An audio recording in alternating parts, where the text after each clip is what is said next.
Welcome to the Real Freedom Podcast, where we inspire you to pursue your passion to gain time and financial freedom through opportunities in real estate. I'm your host, Mike Swenson. Let's get some real freedom together.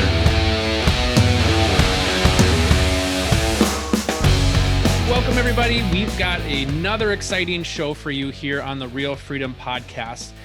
Today, we're going to talk about house hacking, short-term rentals, investing out of state, and we've got Jack Allweil here, and he's ready to share with us his house hacking.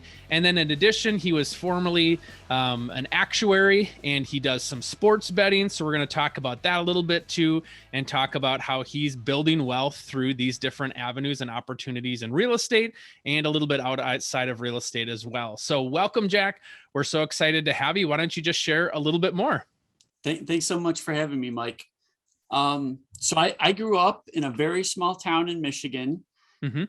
It's about 100 miles north of Detroit. So I was comfortable with that area. And I moved down to Charlotte, North Carolina in 2015 to get out of the cold. Yep. And when I first moved to Charlotte, it was very tough for me in terms of my social network. I didn't know anyone. And I unfortunately lost my job at the end of 2016. I was having trouble keeping balance in my life. And it was kind of my bottom. And I really tried to revamp my life. I started reading a ton. Mm-hmm. I took what I call my roots trip, where I went to see where my grandparents grew up in Europe, in Poland, Hungary. I actually met my now wife on that trip, oddly enough, and started reading a lot. And I said, as soon as I get another job, I'm going to buy a house and rent out the rooms, so I feel a little more stable and a little more robust in my life. Mm-hmm. So if I do lose a job again, I'm more ready. Mm-hmm. Yep. And luckily, when I did lose my job, I was only paying about $550 in rent. Right when I moved to Charlotte, I was paying about $1,300 and realized I was studying so much for the actuarial exams, it wasn't really worth it. So I downgraded. And that's kind of what a house hack is. It's great if you're studying a lot or rarely at home, or you're rarely, around. So I got into house hacking that way, and I really liked what I was learning. I loved reading on real estate. I got really into the Bigger Pockets podcast initially, and just started learning about different strategies. And the strategy that I employed to get some properties in Michigan, by where I grew up, was I was trying to tap into different property managers and their client list. And I would just cold call these property managers and ask if any of their clients needed to offload any properties. And this went on for a few months before I started hearing some positive feedback. And there was a couple that was going through a divorce that sounded like they needed to get rid of some properties. Mm-hmm. And this property manager didn't have any takers so far. And I felt like I got a good deal on 2 single families and a 3-unit from the same couple. Mm-hmm. And that's kind of what set me off. And it's been a very good deal thus far. A couple things that were unexpected. I had to put a roof on almost immediately because no one would give me insurance. Yep. So that was landlording 101 lesson there. And so it's been an interesting ride so far. Still new to it. And too, we'll touch into this a little bit deeper here, but now you're sitting at, as of the time of the recording, you haven't yet acquired your 13th. By the time this episode airs, you will have acquired your 13th. And so you've got your 1 unit in North Carolina, you've got 10 units in Michigan. It's 2 single families and then a 3-unit and then a 7-unit. So that's all in Michigan. And then your last one that we'll talk about too is a short-term rental in Myrtle Beach. Yep. So up to 13 units here over the past 3 years. And that's certainly a quick growing portfolio. And I know lots of people would love to be at 13. And a lot of people in real estate, this is where I kind of go back to people that are in real estate full time would love to be in your shoes, and they have all the knowledge, wisdom, experience, and connections that they need, and they don't because they're too afraid to take the leap. And so you're somebody that came in outside of real estate, you weren't afraid to make the leap, and look what you can do in the course of 3 years. So let's touch on the topic quick about the house hack. So let's start there in North Carolina. So you had mentioned about, wanting to add some additional income, kind of cut your living expenses and have somebody else, help with that. So what property did you identify, or what was it about that property where you're like, okay, this is where I'm going all in on a house hack? So there were a couple of things. I mean, just as a renter, like what would I find attractive in a property? And I really liked going to the pools in Uptown, Charlotte. And so it wasn't like a must, but I was kind of open to the idea. And a lot of people were saying like avoid pools at all costs if you're a landlord. But if I was going to be living there, I would want a pool. So that was kind of one thing I had in my mind. And this house that I picked did have a pool, and it was a split level home, really kind of 4 different levels. And it felt very much like each person would have their own living space. So the master bedroom was at the very top. There was 2 other rooms that shared a bathroom, and then a study room that was on an even lower level that had its own bathroom. And it just felt like the common areas were very nice, that if we wanted to see each other, that would accommodate it. But at the same time, it gave the privacy that I think a lot of people would want. And I thought I would be catering to slightly older people in the sense that I was a little further out of the Uptown. So I thought maybe like mid-20s, early 30s, or upper 30s people I would be getting. I wasn't quite sure at the time, but it just felt like you could have privacy if you wanted. And that's kind of what I liked about this house. Yep. And then you rented it out by the room, right? Correct. And how did you find folks? So I found folks on Craigslist. There was an app called Roomster I used initially. I kind of veered away from that just because I think it was costing to send over a certain number of messages per week, I think. So I did a lot of Craigslist and Facebook Marketplace. But yeah, that's how I found people. Okay. So then you filled in the other rooms. Now the property itself, did it need a lot of work, or was it kind of okay as is? So this property was about to go into foreclosure. The only thing, I think it looked a lot worse than it actually was. The pool was like totally black, but it really just looks bad. It's really not that hard to fix. And I ended up I knew nothing about pools, but I ended up doing the pool cleanings for the first about 2 years, I think. And then I found a reliable service that would come each week in the summer months and clean it. But the pool is the biggest thing that needed work. And the other thing I thought that would help people feel comfortable living in a house, possibly with strangers, was I added locks on each door. So if they wanted to lock the doors, they would have that option. Yeah. Yeah, no, that's such a genius opportunity. And obviously, part of it is season of life, right? It's easier when not married and don't have kids to be able to do that. But at the same time, you also have to look at what are my goals for the future? And, even if you do have a family and kids, it's like, hey, is there one room that you could rent out or something like that? Because that really helps with your mortgage. So I would imagine on your case so you had 4 bedrooms total, right? So you're renting out 3 rooms? Yep. At the peak, my principal, interest, taxes, and insurance, and I had this I had refied about a year in, I think, to get the private mortgage insurance off and switched from a 30-year to a 15-year. And the payment was actually about the same after getting the PMI removed. So my total payment was about $2,200 and the rents were about $2,300. When so you're all living 3 there were for rented. free and still collecting more than what you're paying out. Yep. Yeah. So that's a fantastic example of a great way to get started. So if it's somebody listening to this episode and they're like, hey, what do I do? right there.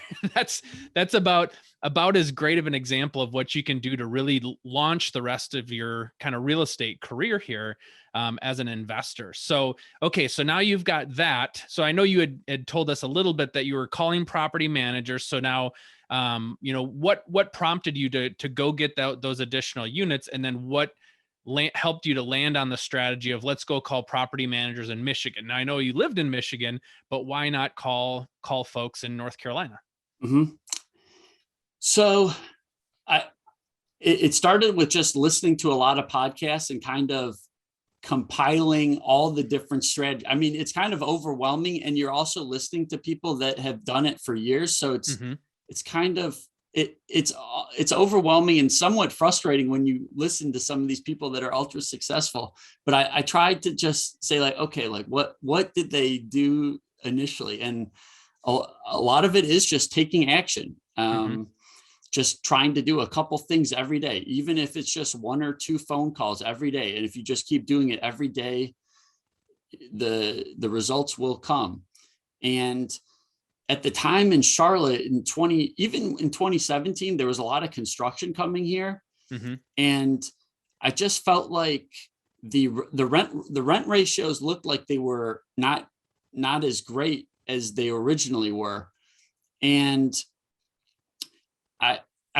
I grew up in such a small town. I mean, it's hard to believe, but there are houses that are for like 40, 50 grand that seem perfectly fine. So, I mean, I didn't really know a whole lot about the rental market or what you could get in rents, but I just called different property managers and tried to ask them questions about, what are your typical rents right now? And how many units do you have, just to get a sense of what the business was like there. And I think it was kind of just a comfort thing. I mean, there really is no reason I didn't call places around here. But I think some of the things on these podcasts were that the long distance landlord is possible. It's really the property manager. You have to find a good property manager that you trust and that can do the job for you. Yeah. So you're calling around, you finally identify this family that's going through a divorce and they've got these properties to sell. How do you go about, getting a mortgage for that? And then kind of what are those first few steps? And I think it's so helpful. Like I like walking through this with you because anybody listening is asking all these same questions. Yep. Like, yeah, I get it. Like you house hacked your first one, but how did you do that? How did you get the mortgage? How did you build those connections? So yeah. So what were those next steps for you there? Yeah. So it sounds crazy in retrospect. I mean, this is probably it might be the best deal I'll ever do, but I got all the 2 single families and the 3 unit for 60 grand. And I was trying to raise money through conventional banks, but they were saying like, well, you don't have a track record. Yep. And things like that. So, and if I hadn't have listened to a podcast and stuff, I probably would have quit right after that. But then I asked the former owners, would you be interested in seller financing this? And I'll pay you a higher interest rate. I think I got my house was originally financed at like 3.5%, and I offered them 6%, I think. And so I got them to finance 40,000, and then I raised another 15 from my brother and a friend. So I was in for 5 grand, and that's how I financed that deal. And I tried to. I actually was studying so much for the actuarial exams, and I had some extra cash that I tried to just pay it down because I wasn't doing any other deal. So I just figure I'll just pay it down as quickly as I can. And I basically locking in a 6% return on that money. Yeah. So now, did those properties have tenants in them already, or were they vacant?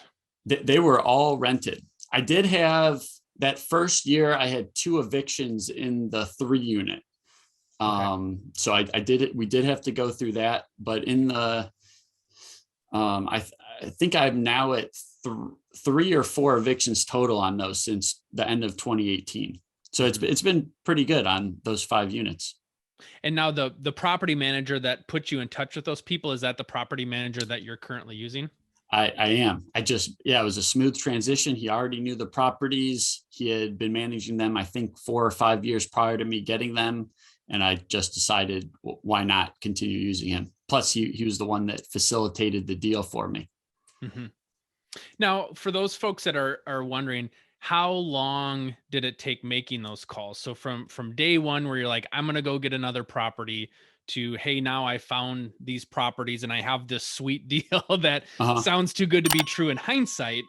What was the work that you had to go through to get there? I was trying to just take little action every day, just a couple calls.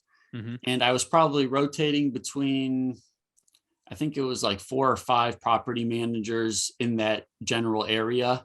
Mm-hmm. And I would say really after about 2 months, this property manager came back and said, I think I might have something for you, actually. Mm-hmm. And So it your was about message 2 was months. just who's somebody that might need help, Yeah, who's yeah, interested in selling. yeah, for any type of reason. Yeah, that was just what I was asking. I mean, initially when I was calling the property managers, it was more just trying to get information on the area for rents and kind of how many units they were managing, and just to get what they thought of the area. Mm-hmm. Yeah. Yeah, that's awesome. So then the 7 unit that you got, was that the same type of calls? So that was actually, I mean, luckily I was working remotely and I spent some time back up in Michigan. So I was actually talking to the same realtor though, and she was meeting up with me during my lunch hours to look at properties. Mm-hmm. That's awesome. And then similarly, how did the financing work out for that one? So that one, I actually went convention. I met with a bank, and at this point, I had already paid down You had a lot of the equity in the other yeah in properties. the other properties. They were totally paid off. So that did help. Originally, I wanted to pull cash out of those also, but they didn't feel comfortable with that. But basically, I put 25% down on the 7 unit, and I actually surrendered one of my former 401ks to get that deal to go through. But that was conventional financing. Mm-hmm. And was that one also occupied? It was all occupied. Unfortunately, on that one, on the transfer of ownership, I think it shook up some of the tenants, and 2 of them did move out. So Okay. and we're trying to fill one of them still. Okay. Yeah. Yeah. Well, that's fantastic. It's, if you look back, to be able to say, okay, over the course of 3 years, you've acquired 13 units. That's phenomenal. And like you said, it's really just putting in the work every day. And there's going to be a lot of days where you don't see success. And what you're really doing is just you're kind of chipping down that door, and eventually that door is going to open up and you're going to have an opportunity. You're not going to buy 7 unit complexes every single day. And yet at the same time, it's just that little bit of work that leads up to doing that, where now you can look back and say, hey, I've got 13 units. Yeah. I think a lot of people overestimate how much they can do in a day, but underestimate what they can do over the long term. Yeah. Yeah. And now when you look up, so, if you go back to, your story where you were fired, and to now look up and see where you're at, you've got cash coming in, you've got security, you have assets at your disposal should something happen in the future. And look what you've done over the last couple of years. I mean, that's very successful. So congratulations on your ability to do that. And you're in a much different position, and a different outlook on your financial security as a result of that. Absolutely. It definitely gave me more confidence to try to pursue the things I actually want to. And if I hadn't had those properties, there's no chance I would have asked my former employer, could I just take 2 months off unpaid to go live with my girlfriend at the time in Austria? And I ended up doing that a couple of years ago. So it really has worked out incredibly well and has opened up a lot of doors. Mm-hmm. Yeah, so let's touch a little bit then on this 13th unit, the short-term rental. How did that come to be, and why short-term rental, and kind of what's the opportunity that you see from this potential property? Sure. So my wife and I were at a wedding about a month and a half ago or so in Hilton Head, South Carolina. And my wife liked the beach so much, she said, "Well, why don't we take another beach trip?" And I was like, "Okay, well, where do you want to go?" And she came across Myrtle Beach, and I actually had never been there. It's only about a 3-hour drive from Charlotte, though, so pretty close. Hmm. So we took a trip down there, and I actually enjoyed it a lot. I was very shocked. I kind of heard it was like very spring break-esque and Hmm. maybe a lower tier version of Charleston, but I liked it a lot, and we looked at a lot of units, and they have what are called condotels. I had never heard of this before, but they look like hotels on the outside, but you can basically buy a unit in this complex. Hmm. And now the place we actually put the offer in at, they take 40% of the gross rents, and they pass along the credit card charges to you. Um, but and it's very seasonal in Myrtle Hmm. Beach. The summer and spring months, it looked like they can rent between 250 and 350 a night on the weekends. And in the winters, you might get maybe $200 total for the whole month. Hmm. So it's very seasonal. And we kind of figured this would be a good opportunity to get an asset that produces something in the high season, and also something we would be able to use in the off season. And we were in Myrtle Beach in October, and we were still going in the ocean. So it seemed like, and it was like a ghost town there. So Hmm. I was pretty shocked. And so we'll be able to use that in the off season, hopefully a couple weeks every year now. Yeah. And we kind of just saw it as a bit of diversification. We have a lot of exposure to Michigan and Hmm. Charlotte. So kind of just looking to diversify a little. Yeah, and I think that's something that people overlook when they're thinking about a short-term rental is, a good idea might be to start and say, where's a place that I would like to go on vacation? Yeah. And there's different laws over how much you can stay there, but at the same time, just looking at that's now, if you're going to take the time and go through the hassle of acquiring the asset, why not have it be something that you can enjoy? So there's people that I know that they live out of state, and they bought a cabin in northern Minnesota, which is where a lot of people like to go in the summer. And they sell it out in the summer during the busy season. You pick some times, here or there where maybe you've blocked it out, or maybe it's a week that you guys want to stay there. Well, now that's your vacation home, and you've picked a good property, and you're making money off of it. So, why not double dip your personal interest with your business interest and make money off of a property that you would like to go to? And so in some ways it sounds so simple, and that's the beauty of the short-term rental. Absolutely. And I will say though, if not for my wife, I would have never thought of even looking in Myrtle Beach. So Hmm. definitely have a lot to thank her for on this one. Yeah. So as you think about your future then in real estate, what does that look like for you, or what are some of the goals that you have, some of the dreams that you have in terms of whether it's units, whether it's income, whether it's time freedom? What does that look like for you now that you've kind of cracked this nut over the last 3 years? So it's funny. A couple weeks ago, my brother and I had a podcast episode, and we read the book Black Swan. Hmm. And in that book, Taleb kind of talks about how bad humans are at predicting into the future. So we thought it would be fun to do a segment on 5-year predictions. And Hmm. one of the things we discussed were how many like units would we have, or what was our goal for the next 5 years. Hmm. And we both independently fell on 100 units. So that's kind of what I had in my mind. I don't know, but it sounds like a high number to me right now. But at the same time, if I look back 4 or 5 years, I didn't think I would be at 13. So Yeah. I hopefully we'll be able to figure it out. And it grows like a hockey stick, right? The more leverage you have, the more you can double down on those assets, and the more equity that you're earning, the more you can use that as leverage for acquiring more units. Well, let's just talk for a second, because I know you do have passions outside of real estate. And so for folks to kind of get to know you a little bit better, talk about your kind of sports betting background and kind of how you got into that. Sure. So also, this also was spurred from me losing my job. Mm-hmm. End of 2016, lost my job, had a lot of free time, started reading a ton. And some of the types of books that I read on were soccer books. And I've always been into math and soccer. There was a couple of books. One was called Money in Soccer. The other was called Soccernomics.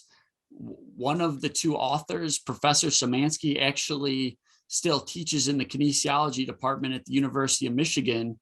And I had called him just to tell him how much I liked the book, and talking about this project I was thinking of doing. So one of his studies was analyzing what countries used their resources the best.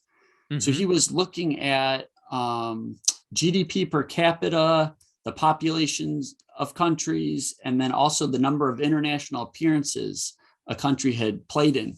Mm-hmm. Kind of like to capture the culture, how much they care about soccer. And you would think, higher population, they would be better at soccer, higher, or at least not a very low GDP, you'd probably be a little better. Mm-hmm. And so he was looking at those three factors to predict goal differential. And so I was started thinking, well, okay, that's very interesting that he tried to do a regression on those variables to predict that. But what if we took it a step further and said, okay, if a matchup were actually predicted to be, a half goal difference, well, all those matchups where there's about a half goal projected difference, how often did that team actually win versus tie versus lose? Mm-hmm. And so I started looking at different variables. I started with what Professor Szymanski kind of gave me. He gave me all of his sources, so that was very nice of him. Mm-hmm. And I started looking at actually the FIFA rankings, thought that was a good indicator, and then home field advantage.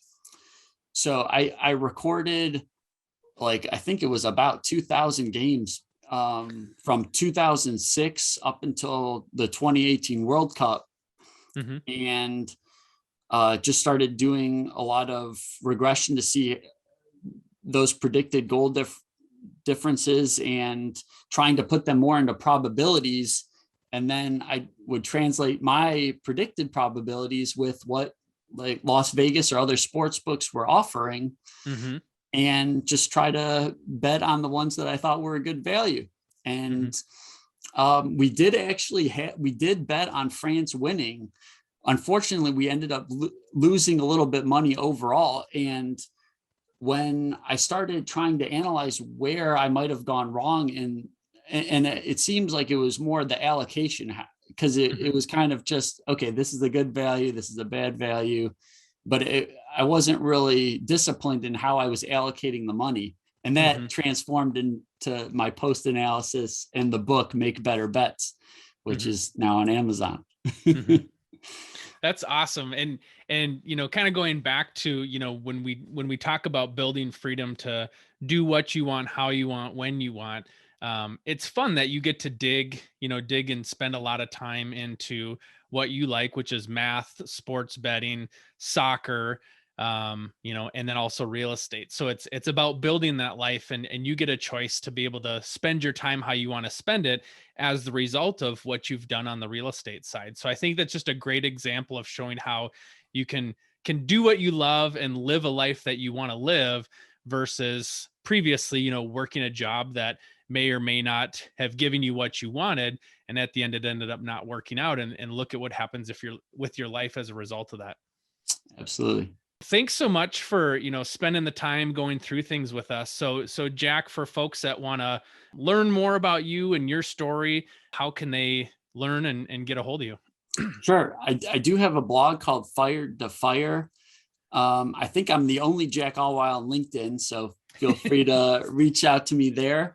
Yep. And have a couple books on Amazon, and my podcast with my brother is about a year old. We have about 20 episodes so far, and that's called the Brothers on Books podcast.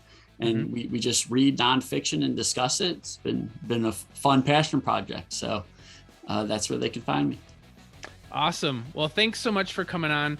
Appreciate your time. Appreciate you telling your story. And what I love about it, is you came into real estate with no formal education and training, and you're able to just take action. And like you said, read books, listen to podcasts. That combined with action will outweigh somebody who just paralysis by analysis, spends time thinking about getting ready and not doing anything. And so here you sit 13 units later as a result of learning an action versus somebody who doesn't. So congratulations on that, and look forward to seeing your future successes. Awesome. Thanks so much for having me, Mike. All right.